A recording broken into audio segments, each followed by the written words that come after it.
Overall अगर बात कर रहे हैं तो फिर इस ग्रुप की बोली के बाद और निचकारी के बाद जो पीआईए की मिल्कियत है उसमें फिर कितनी ज्यादा तब्दीलियां आएंगी, जरा आप ये भी डिटेल में समझाइए। देखिए शाहजेब, ये बहुत बड़ी डेवलपमेंट। अब एक बात तो तय हो गई है कि पीआईए की निचकारी अब कामयाबी से इख्तिताम पजीर होने जा रही है। दो ग्रुप्स हैं, उनके दरमियान मुकाबला है और यकीनन एक ग्रुप विनर होगा और उसके बाद ये प्रोसेस होगा, मार्च तक कंप्लीट हो जाएगा ट्रांजैक्शन का।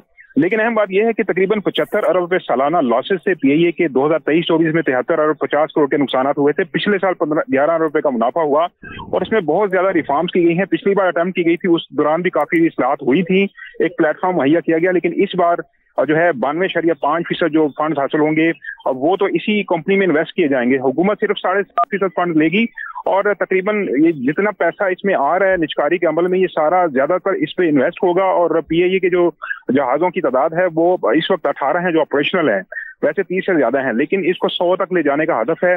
फिर जो मुलाजमीन है उनको तहफ़्फ़ुज़ दिया जाएगा 1 साल का। और इसके अलावा पीआईए के जो रूट्स हैं बड़े मुनाफा बख्श हैं, यूरोप यूके के रूट्स ओपन हो चुके हैं और नए जहाज लीज पर लेने के लिए 18% जीएसटी की छूट भी है। तो एक बड़ा एक्सपेंशन प्लान है और ये जो कंसोर्शियम है आरफ हबीब का, ये काफी अहम ग्रुप है। इसके साथ जितने इनकी पार्टीज में शामिल हैं इस ग्रुप के अंदर, वो तमाम मिलकर इसको चला सकते हैं। अगर लकी सीमेंट ने ऊपर आना है तो उनको एक क्वांटम जंप लेना पड़ेगा। 101 अरब 50 करोड़ रुपए की उन्होंने बिड दी है और अगर उन्हें मैच करना है, इसको जीतना है, तो फिर 115 अरब से ज्यादा का उनको जंप लेना पड़ेगा। तो काफी गैप है। अब इंटरेस्टिंग सूरत हाल है। 30 मिनट के बाद दोबारा जो अगला राउंड है वो शुरू होगा, तो फिर देखना होगा कि कौन सा ग्रुप जो है वो विनर होता है। ये कितनी बड़ी कामयाबी है हुकूमत के लिए कि जिस तरीके से हम देख रहे थे कि रेफरेंस प्राइस रखी गई थी 100 अरब की, लेकिन जो बिड सामने आई है वो 115 अरब की एक सामने आई, जो कि सबसे ज्यादा है। और उसके साथ साथ जो दूसरी बिड है वो भी 100 अरब से ऊपर की है। तो दो ग्रुप्स की जानिब से जो रेफरेंस प्राइस है उससे ज्यादा बिड रखी गई है। ये एक्सपेक्ट नहीं किया जा रहा था। ये तो हमें पता था कि 100 अरब के आसपास होगी। हम भी पूछ रहे थे, मोहम्मद अली जो कि मुशीर निचकारी हैं वज़ीर-ए-आज़म के, वो भी कह रहे थे कि 100 अरब से नीचे नहीं होगी, हम उससे ऊपर ही बेचेंगे इसको। लेकिन 115 अरब की बिड आने का मतलब ये है कि अब ये इंश्योर हो गया है कि अब पीआईए जो है उसकी निचकारी होगी और ये इदारा जो है वो अपने पांव पर खड़ा होगा, इन्वेस्टमेंट इसके अंदर आएगी। और क्योंकि 101 अरब 50 करोड़ और फिर 115 अरब की बिड आने का मतलब ये है कि जो ग्रुप्स हैं वो संजीदा हैं, मकामी ग्रुप हैं, लेकिन संजीदा ग्रुप हैं, बड़े ग्रुप हैं और वे इसमें यकीनन इस्लाहात लेकर आएंगे जो भी इसको जीतेगा बिड को। और आगे जाके पीआईए का जो मुस्तकबिल है वो रोशन नजर आ रहा है, क्योंकि कहाँ 75 अरब रुपए के सालाना नुकसानात, और फिर इसको अगर अपने पांव पर खड़ा हो गया तो फिर जो कंज्यूमर्स हैं, सार्फिन है, पैसेंजर्स हैं, उनको भी फायदा होगा, अच्छी सर्विस मिलेगी। और इसके साथ साथ पाकिस्तान के ऊपर जो बोझ है, जो इतना पैसा, हम इसको सफेद हाथी या व्हाइट एलिफेंट कहते थे कि इतना पैसा इसमें डूब रहा है, इसमें और स्टील मिल में, तो अब ये सारा पैसा जो है वो अवाम की फलाह बहबूद पर खर्च होगा। और साबिक जो मैनेजमेंट थी उसने भी इस बात का बार बार इजहार किया कि इससे जान छुड़ाना जरूरी है। और आपको याद होगा मिस्टर इस्माइल के दौर में उन्होंने कहा था कि कोई अगर पीआईए लेगा तो स्टील मिल में फ्री दे दूंगा, तो बड़ा मशहूर हुआ था वो जुमला उनका, क्योंकि वजह ये थी कि दोनों इदारे इतने ज्यादा लॉसेस कर रहे हैं कि पाकिस्तान की इकोनॉमी जो है इसको बर्दाश्त नहीं कर सकती, ये सस्टेनेबल नहीं था। तो तकरीबन 20 साल के अरसे के बाद इतनी बड़ी ट्रांजैक्शन हो रही है। और वैसे देखें तो पीआईए की निचकारी के लिए तकरीबन पिछले 25-30 साल से कोशिशें जारी थी, लेकिन इसमें एम्प्लॉइज यूनियंस हैं उनके भी कुछ मफादात थे, वो भी एहतजाज करते थे, रुकावटें डालते थे। लेकिन इस बार हमने देखा है कि जो एम्प्लॉइज हैं वो भी लगता है कि ऑन बोर्ड हैं, ज्यादा उनकी तरफ से रेजिस्टेंस नहीं आई। होमवर्क अच्छा किया गया था गवर्नमेंट की जानिब से। बिल्कुल शकील, जब हम ये देख रहे हैं कि ये जो इतनी हाईएस्ट बिडिंग सामने आई है, जो वैल्यू लगाई गई रेफरेंस प्राइस से भी ज्यादा, शायद उसके कुछ फैक्टर्स ये भी हैं कि जिस तरीके से हमने ये भी देखा है कुछ अरसे में कि पीआईए के लिए जो आपके लैंडिंग राइट्स हैं उसमें भी इजाफा हुआ है। जो कुछ ऐसे हमने देखा कि जो 97 ममालिक हैं अब उसके लैंडिंग राइट्स पीआईए के पास मौजूद हैं और कई ममालिक ऐसे हैं जो ऑन बोर्ड आए हैं इस कुछ अरसे में। तो शायद ये भी एक वजह है, एक फैक्टर है जिसकी वजह से पीआईए की हम देख रहे हैं कि वैल्यू में बहुत ज्यादा इजाफा हुआ है इस कुछ अरसे में। देखिए, सबसे बड़ी बात यह है कि 654 अरब रुपए की शाहजेब जो वाजिबात थे, जो लायबिलिटीज थी, वो हुकूमत ने अपने जिम्मे ले ली, होल्डिंग कंपनी में वो पार्क कर दिए गए। इसके अलावा बाकी वाजिबात जो हैं उसको भी अदा करने का स्केड्यूल बनाया गया हो गया। पहले हम लॉसेस में थे और तो ये सारी जो चीजें हैं, फिर आईएमएफ भी बोर्ड है इस सारे मामले में। आईएमएफ ने अप्रूवल दी गवर्नमेंट को कि आप जो नए लीज पे लेने हैं जहाज, जो भी पार्टी इसको खरीदेगी, तो उसको 18% जो जीएसटी है उसको वेवर दे दिया जाए, छूट दे दी जाए। तो ये एक बहुत बड़ी फेवर थी।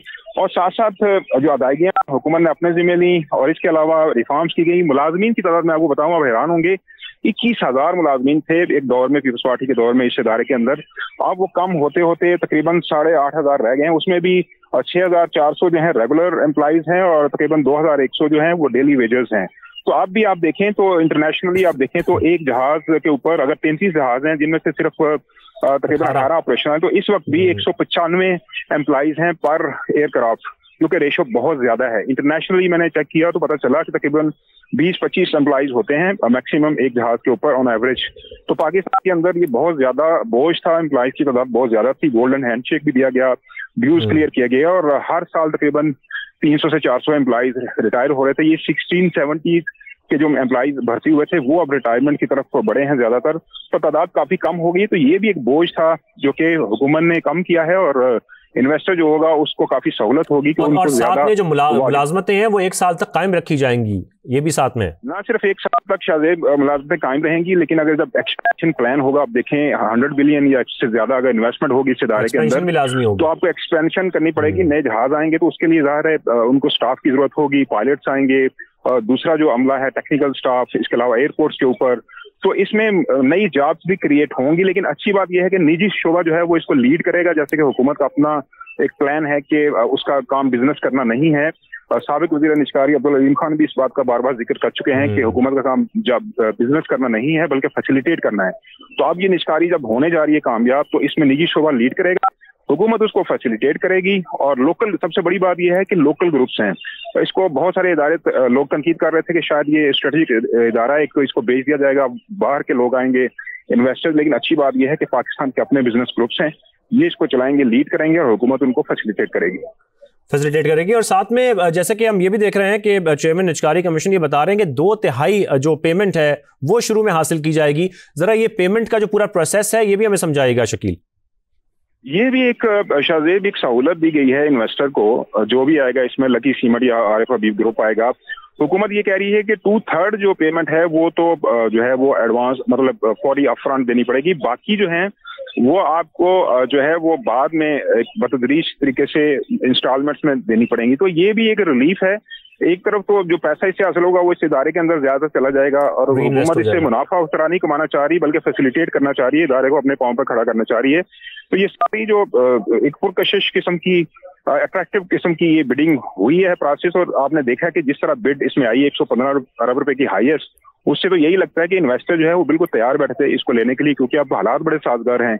इंटरनेशनल जो रूट्स हैं यूकेपी जो यूरोपीय यूनियन के ममालिक का वो रिस्टोर हो चुका है, 140 ममालिक में ऑपरेशन हैं। तो ये बहुत इंटरेस्टिंग सूरत हाल है कि अब ये की निजकारी की जो संजीदा कोशिश की गई है वो कामयाब होती नजर आ रही है, कामयाब होती दिखाई दे रही है। और जैसा कि हम ये भी देख रहे हैं शकील के अगर 92.5% की बात हो रही है कि री इन्वेस्ट होगा और 115 अरब रुपए की बोली लग गई है जो कि जो एक्सपेक्ट नहीं की जा रही थी, तो फिर यही देखा जाएगा कि तकरीबन 100 अरब के करीब पैसे जब री इन्वेस्ट होंगे पीआईए में, तो आप बिल्कुल सही कह रहे हैं कि स्ट्रक्चर भी बेहतर होगा, ओवरऑल नए जहाज़ों की इंडक्शन भी की जाएगी। तो जब हम आने वाले वक्त में ये कह सकते हैं कि चंद सालों में पीआईए ना सिर्फ अपने पाँव पर खड़ा होगा बल्कि बहुत अच्छा रेवेन्यू जनरेट हो रहा होगा हमारे मुल्क के अंदर ये ग्रुप में।